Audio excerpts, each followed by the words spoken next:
Hey friends, it's Cassie and welcome back for another Brutus Monroe video. Today I'm going to be working on ATCs, which are called Artist Trading Cards. So let's talk about what we're going to be using. I'm going to be using this stamp set called Road Trip. We're also going to be using the August Stencil of the month, along with some Gesso and Media Paste. And if you don't know what those are, we will talk about that. We're also going to be using these brand new Aqua pigments. We've got Cider, Auburn, Hunter, and Acorn. Beautiful, and we are ready for fall. And let me show you what they look like really quickly in my swatch book. Gorgeous, aren't they? Yeah, you're going to want to add those to your collection. And then, yeah, let's go ahead and get started. So I'm going to make 3 because why not? And to get these started, I'm going to use some gesso. So what I have here are the Artist Trading Cards, which measure about 3 by 4 inches. And these are chipboard. These are in the Brutus Monroe store. But to prep these, because I want to do some painting on them, I'm going to use gesso. Gesso is a great product just to prep surfaces. It can also be used to cover things up if you don't really like it. It's almost like a white paint, but it dries matte. And it's just super universal, especially with mixed media. But you could use it in card making as well. So once I've got those all ready to go, I'm going to clean up my mess just using a little water here on my glass media mat. So it cleans up super simple. But gesso is definitely a must, I feel like, especially if you are at all wanting to change up your surfaces a bit. So I want to move on to the next step. So I'm going to heat these with my heat tool. And it'll flatten everything out. So right now you'll notice that those ATCs are kind of curled, but that's just because they got a little bit damp from the gesso. But then I'll just heat those and they'll flatten out. Next, I'll grab that Stencil of the month and we're going to grab our media paste. So it's definitely thicker. You can see the peaks in that a little bit better. And this is just to add some texture. It will hold its form pretty well, and it's different because it's something that, I mean, you could use it just as media paste on its own like that. You can add different mediums to it to change the color or look of it, or you can color over the top of it. It just has a lot of uses, and so media paste is definitely another thing that I love to have in my craft room. So I'm just using a palette knife to scrape this across, and you can see that it leaves behind a nice raised image. And then I will clean up my mess a little bit, wipe off the edges, and then we'll set those off to the side to dry a bit while we do our stamping. I'm going to grab out 3 of the tiny little RVs that are in this Road Trip stamp set, and I have some watercolor paper. And I'm going to ink these up with some Raven Detail ink. That ink is great for alcohol marker coloring, and it's also great for watercoloring, so it's just a great universal ink.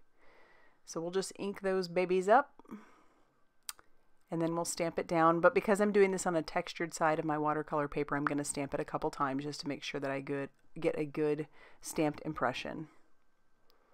And I just think they're adorable, and they're the perfect size for these little ATCs. Now you might be thinking, what can I do with ATCs? Well, we'll talk about that. But before we do, let's talk about these colors. That first color that I put down is Cider. It's a beautiful, almost like a mustardy color. The next one is Auburn. Then we have Hunter. And then eventually I will bring in the Acorn. But we're going to start with our Auburn color, and we're just going to put some of that down. And we're obviously doing some watercoloring. I have a water brush, and I like to work in layers when I do watercoloring. So I'm just going to put down my first color, making sure to be very careful not to go over those lines simply because I did not emboss these. So where wet surfaces are, if I get into the other wet surfaces, it's going to mix and spread. So I'm just trying to be cautious and careful about where I put my color and where that brush touches. So what can you do with ATCs? A lot of people have asked me that. Artist trading cards are great for, let's say you're going to be around a bunch of other crafters. You can make up a bunch of ATCs, have those all ready to go, and then it's something that you can very easily give out at, say, conventions or craft parties or whatnot, simply to, let somebody else have a little piece of your artwork. And, you sign the back and they have them. They fit perfectly in, I don't know if y'all remember the baseball cards from back in the day. Yes, I did collect. I had an older brother, so we collected baseball cards. Love baseball. Now I'm sidetracked, but yes, these will fit nicely into pouches like that of what you used to be able to put your baseball cards in. Or another thing you can do with ATCs is, let's say you have them and you just like to work on small surfaces, you can always attach them to the front of an A2 size card. They will fit perfectly on there and be framed and cute, and so that is definitely something to think about. That it's fun to challenge yourself to work on a smaller surface and see what you can come up with, and then, you know, if you're just definitely a card maker, put one on a card. There are options, or attach some ribbon to it. Make it like a tag even. There's just so many possibilities. All right, I wanted to show that I did put a little bit of the Raven ink on my glass mat. Now, it is not a watercolor ink itself, but for these small tires, I can make it work. I wouldn't want to, you know, do a large surface, but it definitely works in a pinch in this situation. So that's what I had handy, and that's what I grabbed. And as you'll notice, I did put down second layers.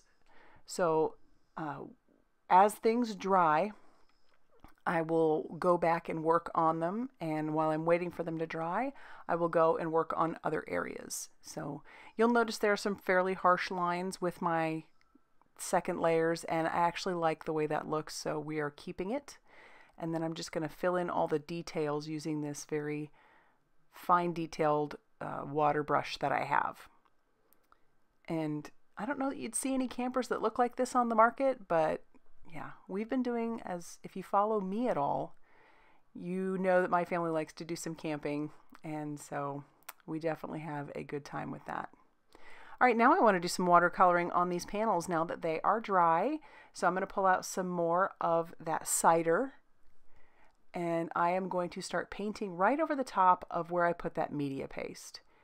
And you'll notice, which is one of the really cool things about the media paste, is that by watercoloring right over the top of it, you get the watercolor to pool into those grooves, and it adds a lot of texture, and then it really makes that stencil pop. And then we're going to come in with the Hunter on the next one, just slapping down the color. And I like that it isn't perfect. I like that there is some variation in the color. And then we're going to go on and grab, for our next one, the auburn color. So we'll have used almost all the colors just on these panels. And if I'd been thinking, I would have used a wider brush, but this is just what I had on hand at the time. When I move on to using the acorn color, I'll finally figure it out. So I'll heat set that just to make sure that I don't have color running into other areas, and just to see if I need to add extra color in other places. But that's how it dried, and I love how it is, you know, the variation of color, and how some of that color is darker in between where the media paste is held up. So here's where I finally wised up and grabbed a flat brush, and this is where I'm going to add the acorn. I'm trying to make it look kind of like a ground, but you know, this is very abstract, obviously. And I like that that has variation in color as well. So now that that's dry, I'm going to bring in some Grrr ink and my little mini Ergo brush, and I'm just going to ink that around the edges of all four of those ATCs, or all three of those ATCs. And it just kind of grunges up the edges, which is kind of fun. And then here I'm bringing in an embossing pen, because I want to add some of that twisted tangerine. I don't know if you've seen this embossing powder, but it's a fantastic fall embossing powder. And look at that. It's got some sparkle, it's got some orange, it's got yellow. It is just beautiful, and it works really well on that ground, and it adds even more texture to these little ATCs. So we'll heat set that till those are smooth and melted, and we'll do it on all three of them. And then when we are happy with how those are all set up, we're going to do our stamping. So I'm going to use the word Wanderlust from the Road Trip stamp set, which is what we seem to have now that we've gotten that trailer. We want to go all the places. So I'll stamp that down using some embossing ink, and then heat set that after I've covered it with some Alabaster embossing powder. And then this stuff, ooh, this stuff came out in a kit. And I believe they do sell it in the store, so I'll have it linked down below. But this is called Cottontail, or Cotton Puff, and I love it because it's great for clouds. And on these, I was able to just stick some down, and then what you do is you heat set it, and it puffs up. It's so cool. Oh, I love this stuff. I hope I never run out because, yes, I want all the clouds to look like this. It's another great way to add some texture to your backgrounds. And so I'll do that with all three of them as well. And then I'm going to use a little bit of score tape because I want something nice and strong on the back of my sentiments because I have a lot of texture going on there. So I'll stick down the word, trim off the excess, and then we're going to cover our little RVs with some foam tape on the back. We're just going to use the Brutus Monroe black foam tape.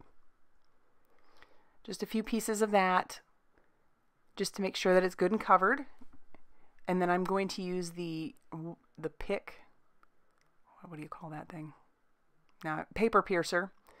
And I'm going to peel off the release paper, and then we'll pop this down on top of there, and I'll do that for all three, and that will end up finishing off our ATCs. I think these are so much fun. And it's funny, this is not at all what I imagined in my head, but once I got going, I just was grooving to some jams and making some ATCs. So I would love to know what you think. If this is something you'd want to try, leave that down in the comment section down below, and I'd love to know what you think of these. So if you liked this video, please hit the like button and consider subscribing if you have not already done so. And as always, we will see you very soon in another video. Bye, everybody.